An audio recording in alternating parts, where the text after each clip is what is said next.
Good afternoon, good afternoon, good afternoon, everybody, and welcome to Building the Black Educator Pipeline podcast. I am your host, Shana Terrell, educator activist dedicated to the lifelong struggle of freedom and liberation for her people. Thank you to everybody who tuned in last week for our 1 year anniversary show. It was amazing. Thank you to every single one of our guests who joined us, all 11 of them. And thank you to all of our supporters and co conspirators who joined and watched us last week and continuing to support us. We so appreciate it. Thank you to all who tuned in last week. It was a great show. I'm blessed, I'm honored, and I'm also humbled by the experience. I want to say happy Women's History Month to all the ladies out there. If you tuned in last week, you saw some really powerful sisters join us for the show. There'll be some powerful sisters also joining us later on this month. So please make sure you are tuned in. And as always, shout out to the Center for Black Educator Development and Brightbeam for creating this platform for us to talk to real people in the real struggle, doing the real work. Okay, the place where all of you come to talk to educators, real educators doing real things. This week, we are going to be focusing on building the Black educator pipeline and culturally responsive leadership. Our guest today will be discussing with us why culturally responsive leadership in schools is so critical. My guest today is Dr. Muhammad Khalifa. He is a professor of education administration and executive director of urban and rural initiatives at Ohio State University. Prior to joining OSU, he served as the Robert H. Beck Endowed Chair of Ideas in Education and University of Minnesota. He is an internationally renowned scholar, practitioner known for his work in providing school leadership practices. He has published 4 books and over 50 other publications in some of the most highly rated journals in education. He recently published in the highest ranked education journals. His journal article entitled Culturally Responsive School Leadership, A Synthesis of Literature is the most cited educational leadership article within the past 6 years. In his most recent book, Culturally Responsive Leadership, Harvard University Press, is a top seller and being used in over 100 leadership training programs across the United States and Canada, as well as other parts of the world. Remarkably, Dr. Khalifa has found initiatives and impactful ways to apply scholarship to practice. His most recent book inspired the development of the Culturally Responsive School Leadership Institute and academies. Dr. Khalifa also regularly partners with school districts to conduct equity audits as a way to reduce inequities and prioritize equity reform efforts. He is a former school district administrator and science teacher from Detroit Public Schools and is also the leading expert on educational reform on African and Asian contexts. Please welcome everybody to the show, Dr. Muhammad Khalifa. What's up, brother? Hey, what's up, Sister Shane? How you doing? Thank you for the invitation. I don't Yes. I don't know that everything in that intro was accurate, but we trying to make a mark out here. I was I like think it's I was like, pretty who's she accurate. describing right there?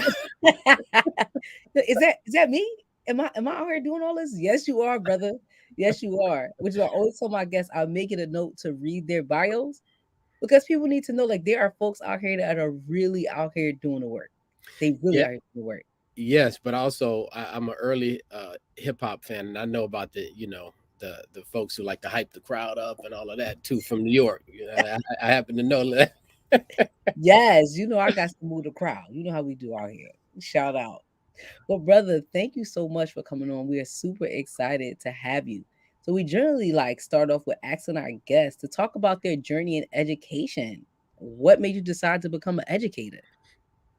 I was around it. Both of my parents are retired educators from Detroit Public School educators. So I became an educator in the same system that they taught in, the same system that I went to school for some of my earlier years in.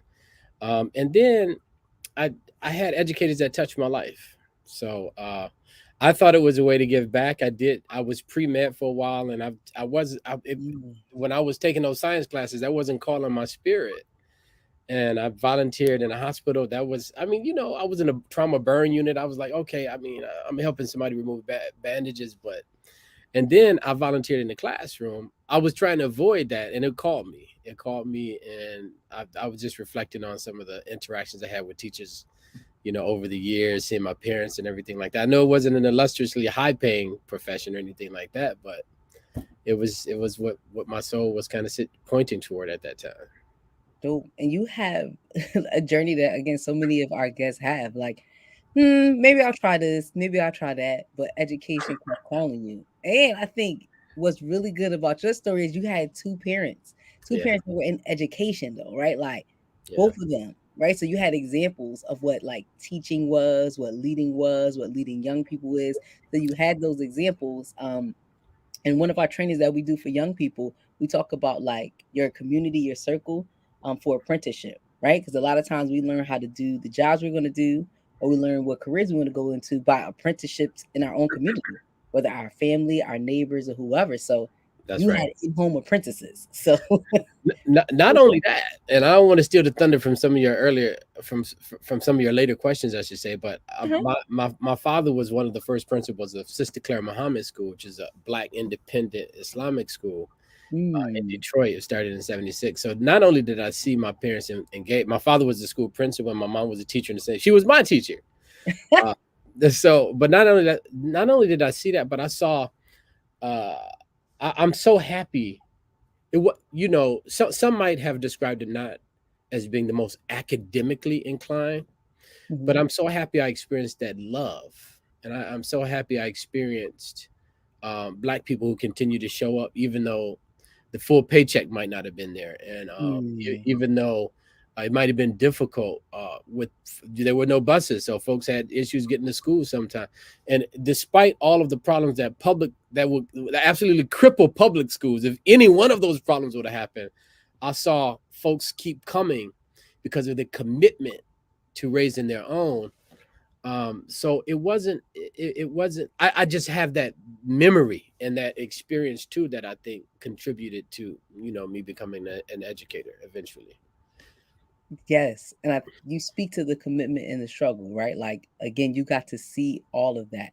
So it wasn't about a paper chase. Like you weren't raised in that environment. It was about dedication to love, community, and liberation of Black folks. So that Absolutely, because the deindustrialization of Detroit prevented us from seeing that in the streets as much as perhaps you would have seen it in Black Bottom or Paradise Valley, which are Black areas of Detroit back in the '60s or '70s. You could have saw that in the street, but by the time my memories began to capture experiences.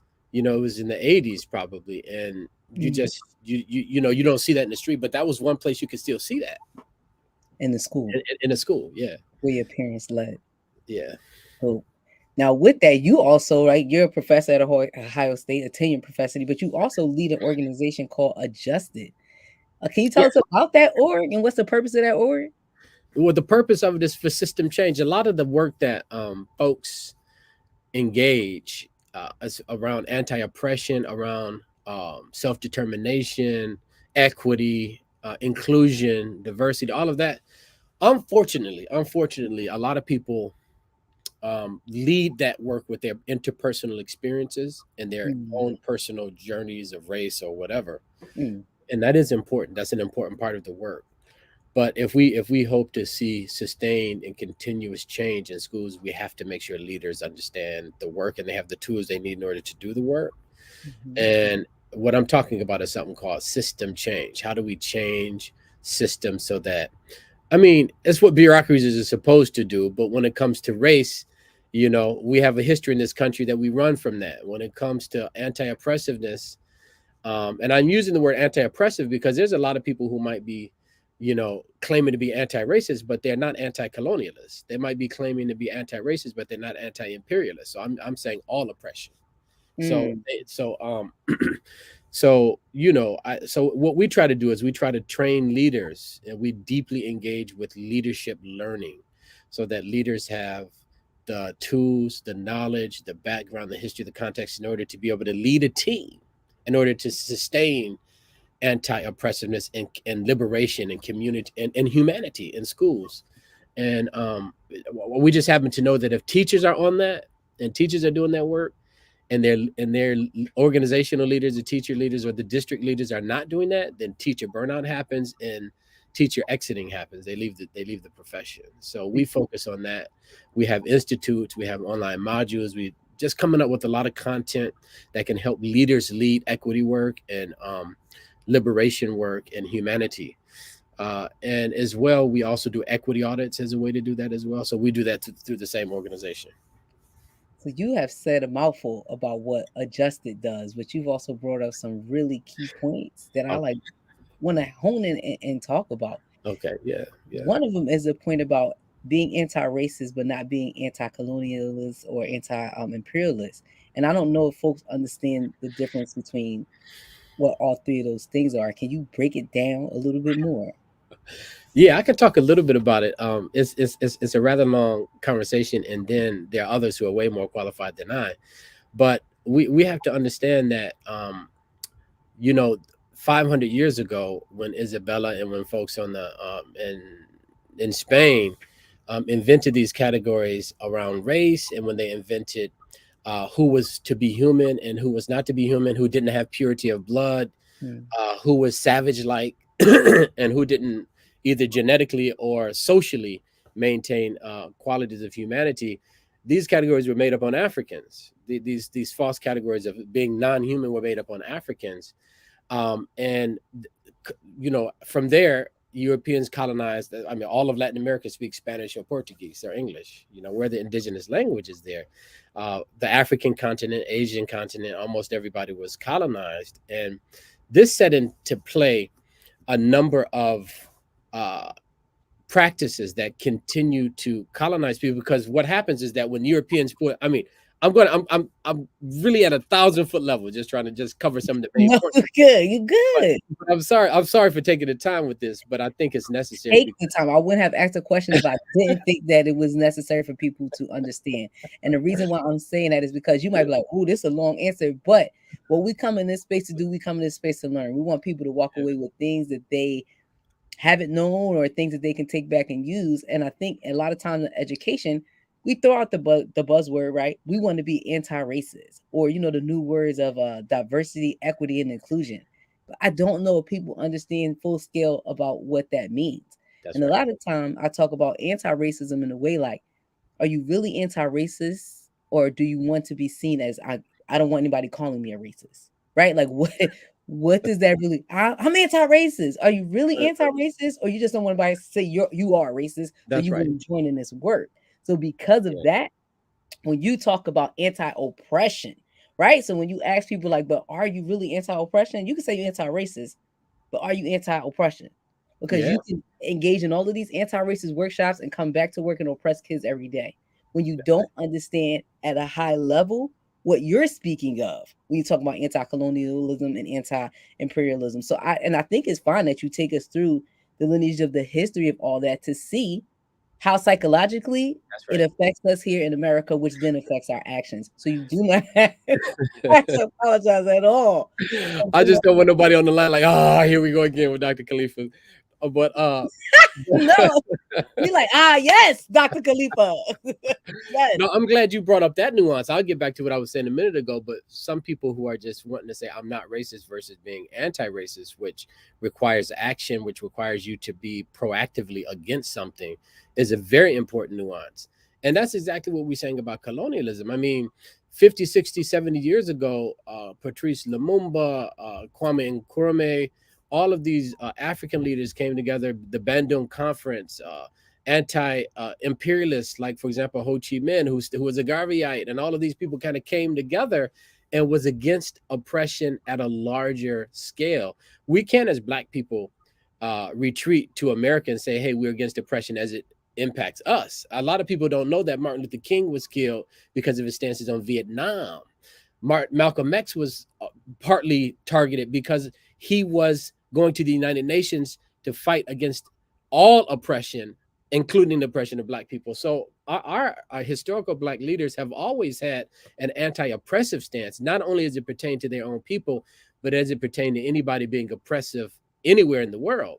I don't see anti a lot of anti-racist people noticing that nuance, because what happened, and what I started to talk about, Shayna, was that when these colonial empires pulled their armies back, they found puppeteers and puppets in order to continue the colonial logic and the colonial practices in all of these spaces, spaces. And over time, what happens is that policies set up, and then people become desensitized to these oppressive policies, and it becomes invisibilized. It becomes the fabric of the society. And African American scholars have talked about this well, with the critique of liberalism, with racism being, a part of everyday life in critical race theories and other theories. But how does this happen though beyond just race? How can we take up empire that exists? How can I can never fathom how somebody could, on the one hand, be talking about race and claim to be anti-racist, and when it comes to the same empire that's here in America, it's not only just racial, but the same empire logic, neoliberalism, and other types of Western privilege. I mean, Yes. most of the people listening on this call could go to the airport and buy a ticket and fly to Fiji or Haiti or wherever they want to go tomorrow. That's a Western privilege that other people in the world don't have. And so we can't be in this space where we only see white privilege, but you can't see Western privilege. You can't see Christian privilege. You can't see all the other type of privileges that you enjoy. But because of your own privilege, you're only willing to talk about race. Now, forgive me, I'm going on a tangent, and I'm gonna pull it back. It's a great tangent. And you know why it's a great tangent? It goes to a number of things that we talk about on this podcast space. Like, people are not monolithic, right? So Right. we all enjoy different privileges and different things. But in order to grow and then really to be what we consider to be culturally responsive, there has to be a reflection on yourself. There has to be a reflection on yourself, your own bias, and that has to do with your own privilege. We talk all the time about, like, yes, am I black? Am I a woman? Am I oppressed? Yes, but That's I'm right. also college educated. I earn a decent living. Like, there are so many things and so many privileges that I get to enjoy, that other folks just don't. But you have to be critical of yourself in those spaces, and you That's have right. to understand that. Also, sometimes, like, we participate in contradictory practices, preach one thing and do another. But because, right, the society, the Western society in which we live in, that almost creates that conflict for Oh everybody to yes, engage in, right? yes. Yes. Let me add something to that. That's one of the reasons I do focus on system change, because I in my most recent book, Culturally Responsive School Leadership, I'm quite vulnerable at the beginning of the book, and I talk about an experience I had as a Detroit public school teacher when I had there were four. It was a 4-team administrative staff. They were all 100% African American. All right, Mhm. 50, 60%, maybe 70% of all of the teachers in that building African American.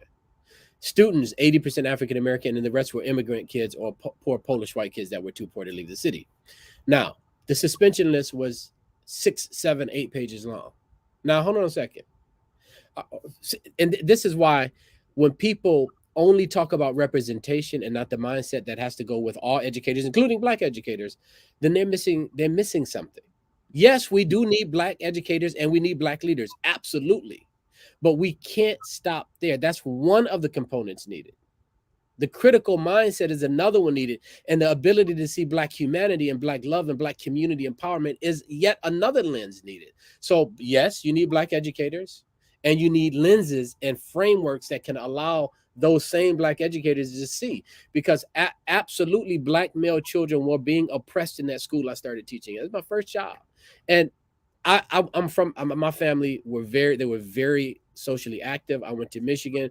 I kicked it with black studies, all of that. And I got there, and because I was inexperienced, I was socialized into repeating things about black students. I was socialized like, I'm like, okay, now I got 300 students, and I got one parent for parent teacher conference.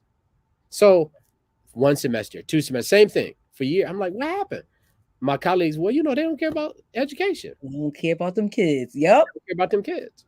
So you can see a young impressionable teacher like myself, even with all of this critical knowledge I had before, it was easy for me to be socialized into repeating deficit understandings of my Yep. own Black people. people. Yep. But Right? yes, but on this is what I'm saying. This is why this is so important for us to have these conversations and, like, draw them to the forefront, because I too participated in a system for a long time that oppressed black people. But even within that system, knowing and fighting for children and advocating for parents, but then going in the next day and suspending kids because of how adults felt That's right. about children, right? Somebody's feelings sparked me to make a decision that I knew was dead wrong, right? Then Right. when I talked about these contradictions of systems that we have to participate in, how far am I willing to go to stand up for my principles? Am I really willing to lose my job because I gotta eat, right? Like at the end of the day. That's it. So when you when you thinking about like, like I know this is wrong. They already went toe to toe with me because of course I come in where like here go Terrell with her stuff. It's always gotta be her and the kids against us. Like all of that those happening. You're like, well, how far am I gonna go? Right? How far up the chain is somebody's power gonna report me? And then I don't have a job. That's right. Now what? What I'm gonna do? You Because know what? I'm in a capitalistic society. What is about to happen? And that's right. And actually, leaders experience that more than teachers do, because leaders, they hire us to okay, I should say they, I'm talking mainly about white district level administrators or Yep. higher level administrators, hire black principals to deal with black students and to serve in schools with black students. Black principals are often placed in the lowest performing school, the troubled schools that are predominantly black. And it's expected that they should show up like Joe Clark. It's expected that they should show up with a bullhorn and a baseball bat in order to get that in order. The curriculums they're giving are more stringent, pacing guards, that they don't have the freedom that wealthy white schools have to veer off and to enrich the curriculum with experiences. They don't have that. They're sent in there to do a job of cleanup. Yep. And so they're more vulnerable if you think about it, because now, as you said, they have a choice to make. A classroom teacher can go in there and close his door, and whatever happens on the test, as long as they can control those kids in the classroom, they can keep their job. Leaders, you have a choice to make. Are you going to be complicit in upholding what's happening in the school and appease white sensibilities as a black leader of black people, or are you going to lose your job? So I have one article, and it's entitled "Can Blacks Be Racist?" And according to sociologists, like I was at Michigan when Jeff Duncan Andrade was there. I mean, I'm sorry, not Jeff Duncan Andrade. Some of the other leading sociologists. No need to get into it, but the point is that a sociologist uh, uh, will say that blacks cannot be racist. And I'm a sociologist, so I'll be frank. I agree with that point. All right, now, let me give you an org theorist perspective. You Uh-huh. ask a sociologist, you go to a black town, you ask the white folks, you ask the black folks, are the other people prejudiced? They both say yes, they are. You Mm-hmm. ask the white folks, black folks are prejudiced against you, but do they have any power to impact your lives because of their prejudice? The white folks will say no. Mm-hmm. You ask the black folks in the same town, yes, the whites are prejudiced against you, but do they have any power over your lives? And every one of them will say yes, they do. So from a sociological perspective, I agree with that. All right. From an org theory perspective, though, it's a different set of questions that we're asking as an org Mm-hmm. theorist. And one of them is, are you reproducing context of oppression? And if you are, should you, if it's a white person there and you say, oh, look at this David Duke running this organization, you remove him, you put a black person up there, and he repeats everything and reproduces it without critique and without, because now you got a black person, you can't answer, you can't claim he's racist, right? Yep, you cannot. So that's why I'm asking the question from an org theory perspective: can a black be racist? And I argue in the article, absolutely, but I don't lay the blame at the foot necessarily only of the black leader who might be reproducing oppression. I lay it on the blame also on him, as well as on the white administrators that are pressuring them to give up all of their blackness in order to acquiesce to the system. So Yes. anyway, there are more questions that org theorists need to ask when answering that question. No, I love it. And again, I love how you point out the difference between sociologist perspective and org theorist perspective. Mhm. I just don't put black and racist in the same sentences because we have a different audience. Not Right. this audience here watching us. There's a different audience that will take that and just run with it. See, black people can't be racist. No, You're absolutely right. that's not what we're speaking of. Like, did you That's read right. the entire article? Did you do the critical thinking behind that? Right. They won't, right? Like, Because in the same article, I say you need to hire more black principals, because there was one in there who did what he needed to do. mm-hmm, And he absolutely contested at every step along the way white supremacist organizational behaviors. mm-hmm. But we can't have black people who are raised above racism critique when we're talking about systems. I agree, and I And think and you're right. Whenever I'm in the audience and there are white folks in the audience, I say, look, this don't let you off the hook at all. at all, at all. But again, I think again you bring up some really good points. about that, but I think it's good that in this space and folks like you, we have to be able to hold each other accountable. And we also talk a lot in this space about not hiding behind white supremacy, which That's right. means like you can't, yes, are white people racist? Yes, does white supremacy exist? But what is our responsibility in that? And it's not to replicate those systems, That's right. and it's to understand the systems of which we exist. Um, so It's of and course, I was gonna say, and it's liberating to ask these questions, Shani, because what if I'm gonna say something at the risk of angering some folks on here with us. they are. What if white supremacy never changes? What if it's written in the cards for us that it's just gonna be here? Mm-hmm. That for me, that's liberating, because I'm like, okay, that's a constant, and it has been for 400 years. I don't know why we keep believing that might change, but let's say it is. That's liberating for me, because now I can count on. I just know I now I can say, okay, now I got my marching orders. This is what I need to do, Yes. and it pushes us firmly towards self determination and community emancipation. Coochie Jackalia. I don't think that that comment would make anybody upset. I don't see why anybody would get upset over that. Meaning, yes, it has existed. It will continue to exist. How prevalent, how dominant it is, I Yeah, think is up to us. that's good. Going to exist because we were entered into a space and into a culture where white people was somebody told you it was hot stuff, Yeah, but now you out of hand. You thinking too much about being hot stuff. that's The right. problem is like it's seeped into us like black people. We think y'all hot stuff. We say we don't, but then we act as if you are, right? Like active That's if right. your principles and your practices have to be dominant. They don't.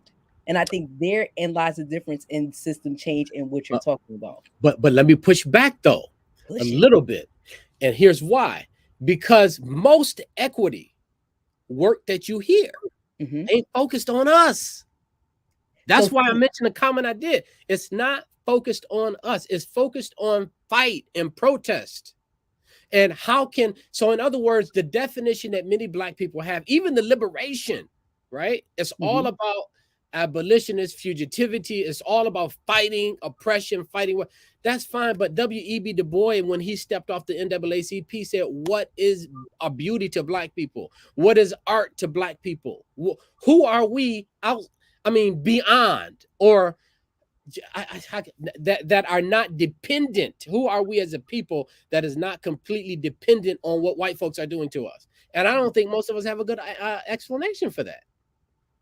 I don't think we do either because our history, our narrative in this country is wrapped up in that, right? So when you have to go to war somewhat with yourself, right? Meaning this white supremacy like kind of makes up who I am. Like this struggle is a part of blackness in me. When you Yeah. have to let go of that, what does that look like for black people and what will that look like for our communities, right? So, Yeah, because black leaders have been asking us for a minute now. I mean, that was 19, I think 24, 1921 that Du Bois asked that. mhm. And so, and there's not an I mean, aside from, there's an argument about Ethiopia and colonialism versus coloniality. We can talk about that later. But aside from Ethiopia, clearly every single country on the African continent was colonized. Mhm. Yet you can go find indigenous and ancestral knowledge that ain't got nothing to do with this struggle of colonialism. It's just, this is how we live as a people. This is what beauty, this is what child rearing, this is what rites of passage. That's what all of these things mean. And that's kind of what Asante did when he brought Kwanzaa over and the principles from there. But I mean, that's East African, and that's good. Mhm. I've been all over the continent. We have West African traditions that have actually lived in us as a people to some extent. And Yep. I mean, what I'm saying is that, look, I'm not trying to, I'm the first to stand in line fighting against oppression. I want you to understand that. I'm Mhm. not saying it's unimportant, but I guess my sadness is that it's almost only been that. Yes. And there hasn't been hardly any attention paid to who are we. And I'm not even talking about African stuff. I'm talking about even us. Like, I don't know that there are books about fatherhood that talk about just what we black fathers do. Mhm. Thankfully there are things that the sisters have been talking about. But I Yes. mean, the brothers are kind of behind the game on that. Like, what does it mean to be, and not even masculinity only from a perspective of gender, but just like what black men have done and how have they existed for the past 400 years here, in a protest, in a protest tradition, and outside of the protest That's tradition. tradition, you know. Yes. And again, the points that you're making, what it brings up, and it comes up, like I said, sometimes on the show, is like when you have the story of blackness. So even when you're talking about black men, Yeah, the white man don't have to be the antagonist of that story. Like it just, right, you don't have to be the pro and then the end, and it don't. Like just talk about me. What are black men outside of white supremacy? Who are we? And you that's bring up right, a great characteristic of what black men are. They are fathers, right? And what are their traditional values as men and as fathers that they do for their children that is outside of gender and masculinity? I teach that's my right, son how to be a man. There are plenty of other nurturing qualities that have that's right, nothing to do with femininity, that has to do with being a nurturing person as a whole, that black fathers do every day in households for their sons. that's So right. I think that's an I, excellent example. I think the role of comedy in black men, and black culture, art, comedy, music, these are all expressions that both embrace protest and embrace uh, a humanity that just is there, with Mhm. or without protest, right? And so I think I just don't think that we've written enough and we've discovered enough about that. Although not to say nobody has, because some people have. Bell Hooks and Patricia Hill Collins and others have been writing about that for a minute now. So But you come to this space again with all of this knowledge and this real critical lens on how we should be looking at race and oppression. And you pack that all up and turn it into a leadership training, right? So, yeah. please, like, why do you think culturally responsive leadership is critical, like right now in education? Uh, because first of all, folks have not talked about it. There's an assumption that if teachers and educators can do it well, and I got nothing but love for all of the folks doing curriculum work and instruction work and stuff like that. I mean, I read their work, I love their work. Culturally relevant, sustaining, culturally responsive pedagogies, curriculum, teaching. I love all of that. Um, the folks who have been talking about leadership, and there have been many of us doing it, not just myself. There are a number of people doing that. Unfortunately, it's not made it into districts really, and it's not made it so. So, and I know that. Look, if you do not attend to leadership, then if you get a good teacher, good. What happens when you get a black teacher who was from the hood, but they've been living that, as you said, they've been taking care of themselves quite well for 15, 20 years now. They don't have the same epistemologies Mm. as young poor black people who are still there. There might be some overlap, but they've got a different lived reality for the last 20 years. I mean, that shifts how they see it. They're more invested in systems, for example, right? And so, and not to say that that's a bad thing. This is not a critiquing statement at all, but I'm just saying, are they still culturally relevant for those black kids who are also poor? Can they understand those experiences? They weren't here when trap music was here. They would. I mean, do they have the same lived reality? Can they bend the curriculum in ways that it needs to be bent? So now I'm talking about a leadership question, because you ain't about to fire one of the few black teachers you got just because they got money now. That's So true. how can you, as a leader, for that and for the white teachers that you're going to have on your staff, how can you get them to be more culturally responsive? Now I'm asking a leadership question now. How can you pull resources into the school and allow those teachers to go to the communities that they serve, or Hmm. allow the communities in? How can they afford on a teacher salary to invest in other curriculum materials that they need? All what I'm asking are leadership questions, not teacher questions. And so how can they hire? Look, I know some schools, especially urban schools, that have 15-20% attrition in a year. Mm. That's a perfect opportunity to get your staff that you want. Do you think they do it? No. Well, They no. ask the same old washed up interview questions instead of putting teachers on notice that, look, this is going to be a requirement here at this school, homie. If you come here, you need to be able to get to the community and see about the kids and see what they're dealing with and the pain. So let me ask you the interview question right now. So again, this is not a curriculum and pedagogy question I'm talking about right now. This is a leadership question. So that's why I was in Detroit. I started doing, my doctorate work at Michigan State. And all of these questions kept coming to me when I'm teaching. I'm like, man, our leaders don't get it. And I'm not slamming all leaders. There's some great leaders in Detroit. I know many of them. But I guess what I'm trying to say is that at that time I became curious about leadership, Yep. and I started to try to help with other colleagues around.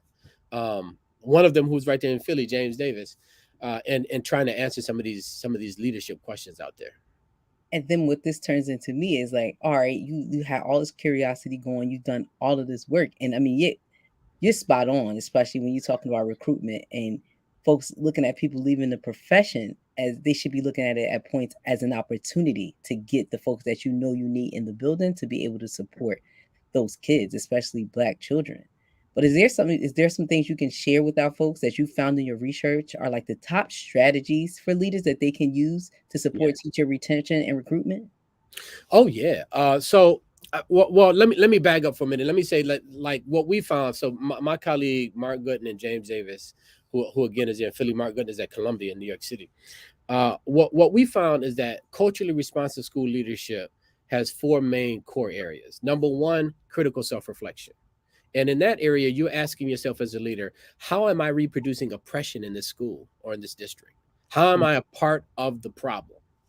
Then the second area is community engagement. And this is something that almost every district that I go into to partner with, they're just like upfront, like, look, we ain't got this community thing figured out. I Yep. mean, I'm like, hey, my name is Muhammad, and they're like, look, we messed up with the community. I'm like, what's your name, sis? Can you tell me your name first? All right, and then another one is uh community, the culture and climate of the school community. So when Black parents come in, do they feel comfortable? Do they feel like they're being heard when they raise are only token Black parents talked with, or do you go to the Black parents that you've been suspending their kid and you've been on them and their grandfather and their you need to talk to them Black parents too. So all of these things, when we talk to folks and the ones that y'all cool with too as leaders, I mean, all of them, can students feel comfortable when they're in that space? Do they see themselves around the school? Are their behaviors criminalized? All of these things is the third care. So I talked about critical self-reflection, community engagement, school climate, which is what I'm talking about now. And the fourth area is culturally responsive instructional leadership and curriculum leadership and all of that. So, when you go in and observe a teacher, most, districts use something called the Danielson framework. Leaders use that to go in and they use that to observe their teachers and evaluate their teachers. Well, you could go into a teacher and they might be ignoring all of the Black girls in their classroom. It might be a science class, every Black girl in there raise their hand, never called on, whatever. You can use using the Danielson framework, using Marzano and some of these other ones, you might be able to give that teacher full excellent marks, despite the fact that they're being inequitable and anti-Black in the classroom. Hmm. And what I'm saying is that in this particular sphere of culturally responsive school leadership, it requires leaders to have a critical and a humanizing and a culturally responsive lens in all of the work they do. When they hire teachers, when they observe teachers, when they mentor and coach teachers, when they use professional learning community tools and stuff like that, MTSS, whatever it is, whatever technology they're using, it has to be uh, anti-oppressive and it has to be culturally responsive. And so those are the four areas. And so what your question, I think it more relates to this last area right here. It's interesting too. I talk to leaders all the time, and their main thing is that I don't have any Black candidates.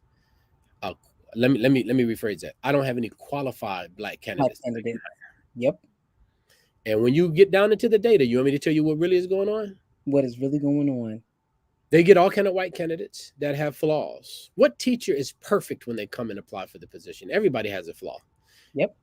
Their biases that we started talking. Remember that we started this colonial conversation 500 years ago, Yep. and those discourses have been pushed forward and repeated and reproduced and passed on, and they exist in the minds of interviewers.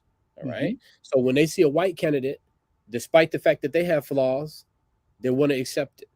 They're willing to They see give. a Black candidate, they see a name like Muhammad, Shayna, Sharif, or something like that. And all of these questions cause their biases to kick in, and they start nitpicking on the same issues that the white candidates had, Yep. right? It's sort of like when black people are speeding in a car and it's a group of 10 cars and the officer pulls us over and we say, well, hold on a second now. Everybody was speeding. Why are you stopping me? And the officer's response is, were you speeding or not? Right? So it's like that type of racism that's there that we might not have direct evidence, even though there is direct evidence in terms of hiring practices, no doubt. Yes. We know from bias that, like, if it's a black sounding name, then they're much less likely to get the job. But it's also Across about the America. value and the Huh? connections. It's also about the value and the connections too that they see in the candidates that they're hiring. I've always found this a struggle, meaning they see the flaws, right, in Yes. the white candidate, see it clear as day. But you know what? He or she is really good at math. That's right. Black candidate, I don't know if they're going to be a good at instruction, but they can really connect with kids. Yeah. That you can't teach. You can That's teach them how to be good at math. Thank It's you. the deficit thinking, and again, I also feel like they're looking at black people like they can't learn, but we can. Like, how did we get here if we couldn't? But you can teach me how to teach math. You can teach me how to teach reading. You can't tell me you can't teach because you don't have it either. How to build community connections with students, with families. That's something Say that's that. not sometimes is not teachable, and I think that's why education sometimes we spin around in this circle of with cultural competency and these things, That's right. because people want this like instructional pamphlet of how to teach certain people how to connect with people, and they also make it only about relationships. You bring up excellent points in your framework. It has to go beyond just building relationships, and that's super super important. But Absolutely. not only is there, I think, deficit thinking and like, oh, you don't know math, I can't teach you that, but the connection of who they're looking at in an interview of like, this could be my daughter, this could be my son, they want their first job, I'm going to give it to them. All of that like plays a role when we're talking about hiring and retention, which is why your framework is important. It's Yeah. pushing people to be critical and reflective of themselves. That's right. That's right. And it's a necessary component of it. And all of the black scholars have been saying this. I'm not unique in saying this, but I mean, it's a necessary component of it. And by the way, we didn't even get into the fact that in 19, you know, after the Brown versus Board of Education, 50% of educators were fired, which was the main employer in Also, most black communities across America, and that correct. left a bad taste in our mouth. So black people can get back into the teaching pipeline, and I think y'all are doing. The Black Educated Pipeline is the premier program in North America that we all should model what we want to do off of that, and what you all are doing. So I mean, I'm glad to see y'all doing that. And my thing is that when they come, when y'all do the hard work, and when y'all bring them, and I'm so happy that y'all expand into Detroit, my Yes. city, and when y'all bring them in, the leaders need not to lose them. They Yep. need to create the climate that they will be willing to stay as teachers, because a black educated person with an education degree does have other options. They don't have to stay in your school if you have a climate in which their essence and their blackness is not welcomed and wanted, and you are not allowing them to influence their pedagogy or their curriculum. So obviously they will leave the profession. Doc, that's such an important point, and we talk about this all the time, and we see it in two ways in the work that we're doing. The first way we see it is at the base of the pipeline, recruiting high school students in, doing a lot of work to expose them to the profession. We're doing a lot of work to create engagement opportunities for them to kind of participate and get a feel for the profession. Some of the research we're doing, students are loving like being around other kids, loving learning about blackness, loving the social belonging, loving the fact that the work that they're doing is pushing them to do hard stuff and excel in other places academically. They're loving all that. But then when you ask them like, do you want to be a teacher? They're like, I don't know. Well, Mhm. part of that is because of what they are experiencing in their current school experience. Yeah. So meaning I'm looking inward at the profession and saying like, I don't want to do that. Like, why would I come to work every day and have to be this and deal with these things that these teachers are facing? But again, we know from your research, like it's leadership that are helping to create these environments that teachers and students are existing under. The second part in which we see that is that we have people at the end of the pipeline who are like, I'm ready, I'm gonna do this. Thank you guys for the training. I'm gonna go in and be a teacher. So trying to search for a good environment, a safe environment for black teachers to be in, sometimes proves itself to be difficult. Or you have teachers in environments that are like, let me out, I'm quitting tomorrow. You're like, why? Like, I can't do this. So we can't get a whole cohort of students ready, can't get a whole cohort of 9,100 folks ready to teach in 10 years. And then in the 3 years after that, they all leave because of the leadership in the building. And we all know that the slogan that goes around, like, people don't like leave children and leave jobs, they leave leaders. That is who they leave. That's right. They That's leave right. leaders. Yeah, absolutely. And there are actual things that leaders can do in order to promote a positive climate for both students, minoritized students, as well as minoritized teachers, black students and black teachers. There are things that can be done, and leaders are unfortunately not either aware of that or not capable of doing that or are able to do it. There are co-principles that you can have. You can, I mean, well, so it's an invention that we're sitting on desks and I'm sorry, sitting on chairs and working on a desk. Somebody invented that. Yes. Somebody invented what a school is. Somebody invented a classroom, a blackboard. It's all invented. Somebody wrote rules at someone. We can rewrite any rule we want. Yes. You can have a principal from the community without a degree co-leading a school, and you can pay that person and give the person, make sure that the person is as empowered as the leader, him or herself. There's nothing Yes. wrong with that. I shouldn't be sounding like I'm speaking Mandarin Chinese or Arabic or anything else right now, just You, because we have not done it. There are ways to stack staffs that have people from the community who love the community, who can co-lead activities and programs in that building. And that's the kind of, transformative thinking that we need, different ways of existing. And that's what I mean when I say we need to rely on black epistemologies and black experiences in order to lead schools. now, when you saying make people upset, oh, you will make people upset with that one. That's fine. People over here like, so how dare you? You're advocating for somebody to be hired who's not certified and doesn't have a degree. How dare you? And Like, what have you done with your degree for black kids? You got all the degrees in the world. I got y'all PhD, man. What have you done? Let's go look at anybody who has that critique. Let's look at the data in your building, and then let's have that same and conversation. let's have the same conversation. And don't come up here showing some mediocre data about. And by the way, I'm not talking about just test data. See, for Mhm. me, potent data is student voice. Mhm. I want to talk to students in your building, parents in your building, staff, black staff, and other minoritized staff in your building, and then let's have the same conversation, and then we'll see if somebody from the community needs to be warranted up in there and have power, and they need to be paid. I'm not talking about volunteer work right now. Yep. I'm And talking about yes, is this some of the stuff you do within the equity audit? yes, in the equity audit, that's exactly what we do. Can you tell Equity me audits until now, unfortunately, have happened with people just looking at data points. They look at programmatic, I mean, school, let me rephrase that, school-based data. So they'll look at programmatic data, they'll look at teacher data, like how educated teachers are, they'll look at test score data, and they think equity can happen. Well, I'm not just talking about equity, I'm talking about humanization. I'm Mhm. talking about being anti-oppressive and embracing the full humanity of students. That's a paradigm shift. Yep. I don't just want black students to have the same test score data that white students have, and then I can walk away saying, "Oh, my job is done here in this I building." close the No, achievement gap. I right? close the opportunity gap. No, I'm talking about humanity of people here. I'm talking about lives, community, right? Yes. And so, absolutely, that's what we do. We go talk to students, we talk to parents, community leaders, and teachers and administrators, and then we measure all of this according to 8 core areas in the equity that we know uh, subhumanity and inequity are linked to. And then we produce a report and we help district leaders prioritize what they should be doing, what they're doing well. I mean, it's just not just a critical report. Like most districts are doing something well, and they need to know that, and they need to build upon that and invest in that. And there's some things that all districts, that they're growth areas for all districts, and they need, and some of them are not quick fixes, which we are, as educators, we're addicted to.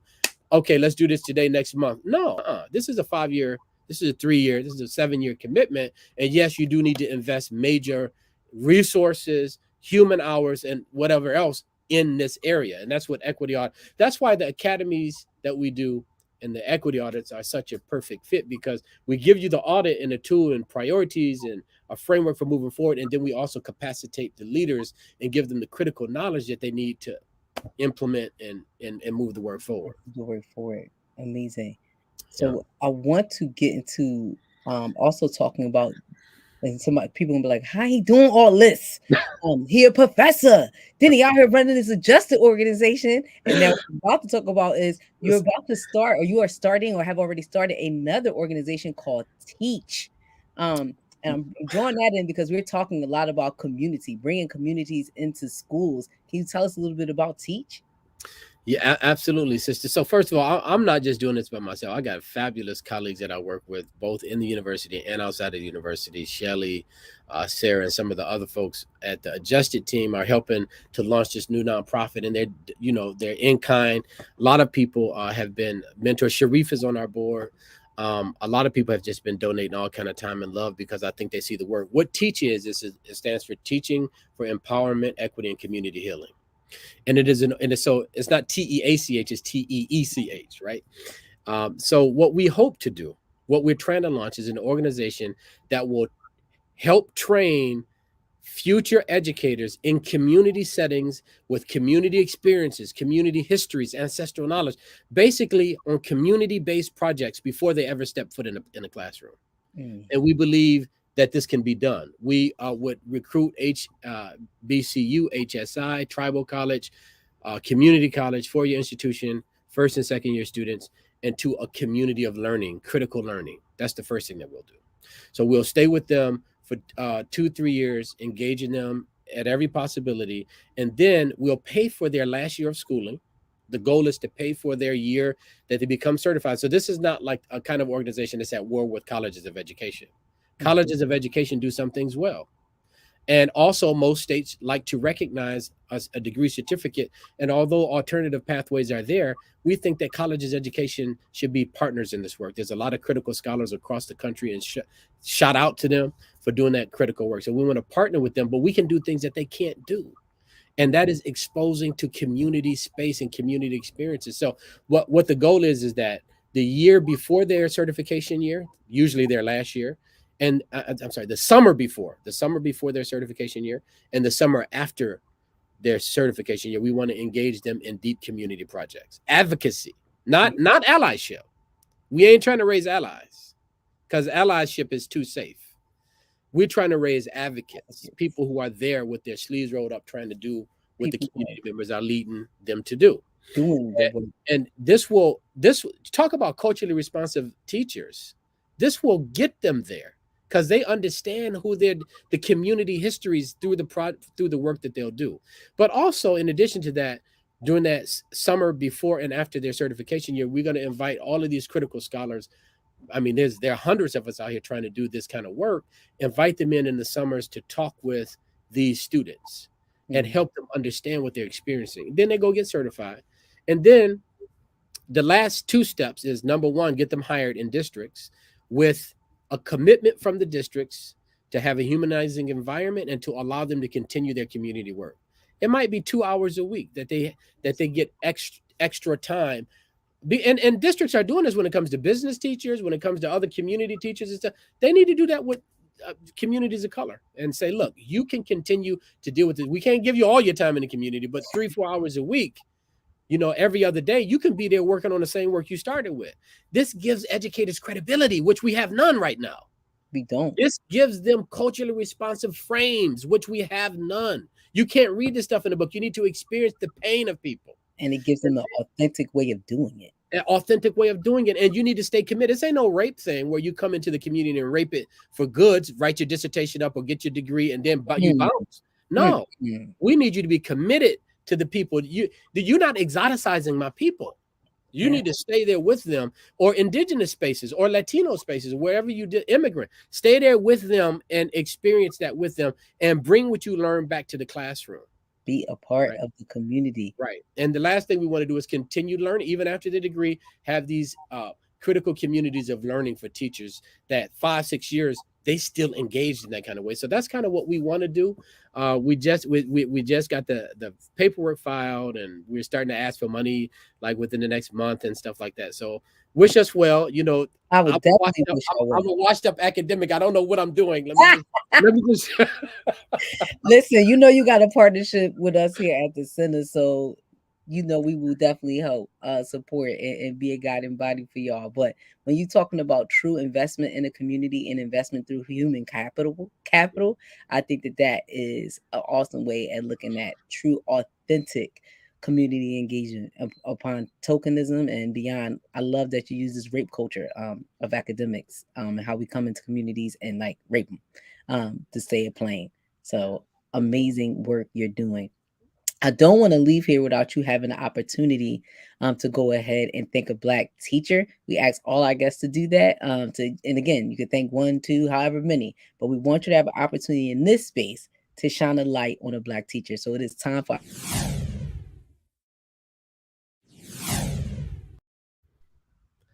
Oh, absolutely. So there are three. That my mom is the first. She was one of my first teachers. The first one that I certainly remember. I loved being with her because she didn't give me a special preferential treatment that I probably was expecting as a toddler. I was 3 or 4 when I was in her class. She was my kindergarten teacher, and she treated me just like everyone else. But she treated us all with love, so it was all love. The second one is Miss Wyndham, a Black teacher, my fifth grade teacher, Einstein Elementary, Oak Park, Michigan. I've tried to find Miss Wyndham. She was just so loving. She was the embodiment of Black love as well, much like my mother. And the third one is a brother who was my dissertation advisor, Christopher Dunbar Jr. Chris was a professor at Michigan State for many years, and he went to the University of Illinois. He's retired now. He was like William the Refrigerator Perry for me, in the sense that he did not let nobody come and bother me. And he said, "Look, I'm here for whatever you want to do. You say you want to do that, we're gonna do that." And he allowed me unapologetically to study Black students and Black leaders without having to explain, without having to feel the need to explain. So, those are the three Black educators. I took several courses with Dr. Dunbar as well, but he was my dissertation advisor. So, my mom, Miss Wyndham, my fifth grade teacher, and my dissertation advisor are the three that really stand out for me most. That's so, I like when I hear that, especially when I hear people talk about their parents being their favorite teachers, Yeah, because of the lifelong impact that Black teachers have on children's lives. And we're doing a lot of work here talking about culturally responsive leadership and teaching. But that connection and that nurturing and having somebody love you, understand you, and protect you in education, I think is so powerful and it goes such a long way. So shout out to those Black teachers who had such an impact in your life. yeah. Listen, Doc, you are here doing a bunch of work, okay? You are here working for real out in these streets. So let me I just I lift appreciate that you for up and I say that. appreciate you for saying that, and I appreciate you for having me on. The work never ends. We're gonna try to make our mark. It's gonna continue after we're here. The folks was here before us doing it. I'm just trying to get what I can do when I can. But We I need your appreciate the work. spotlight. We need your work. And the reason why we need your work is because you're dealing with a really, again, another critical piece of the pipeline. Yeah, And what we found, especially as the center in doing this work, the pipeline pieces is so segmented. You have somebody over here doing this piece of work, doing this piece of work, but people aren't looking at ways to like work together to really build and strengthen the pipeline. And as you say, I don't know if anybody besides us was like really explicitly looking to rebuild the Black teacher pipeline yeah, after it was destroyed. But the work you're doing, right? We can get all of these teachers ready. We can do all of these things, but have nowhere to house people, yeah. To send or them. at the base and the foundation of your work, just being Black isn't good enough. You have to have people who are culturally aware and anti-oppressive. Like this, that notion I think is so important to lift up. Like we have a campaign going on right now. We need Black teachers, and if you want to find out more, we need black teachers.com. But what's instrumental about your saying is like we do need Black teachers, but we need Black qualified teachers, but we need Black teachers who are dead serious about being anti oppressive and understanding what that means. So again, the work you're doing is super critical. So I think it's easy to overlook when people are in leadership. People are like, oh, they good, they got money, they made it, they running the school. Not exactly when you are technically like, I don't want to say the number one person in charge, but you have the lever to make the change. That's right. You That's have right. the lever to make the change, and I think that you point that out, um, like just stark and clear, because we don't talk about that a lot when we're talking about teachers. Their lack of ability to have system change power because they don't hold the keys, as to say. So as always, I give my guests the opportunity to share the last word with us. What do you want to leave the people with today? In addition to fighting oppression, fight to find out what Black humanity is and how you can bring that into your classrooms, into your pedagogy and curriculum, and also into your policy and leadership practices. Well said, Doc. Well said.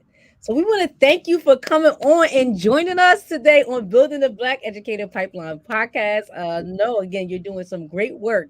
We thank you for taking out the time to come and share with us today. So we got to have you back on at some point, of course, for a Would future love to. show. Would So love to. just let you know. But everybody, we will see you back here, same time, same place. Next week is Women's History Month. So tune in. Peace, y'all.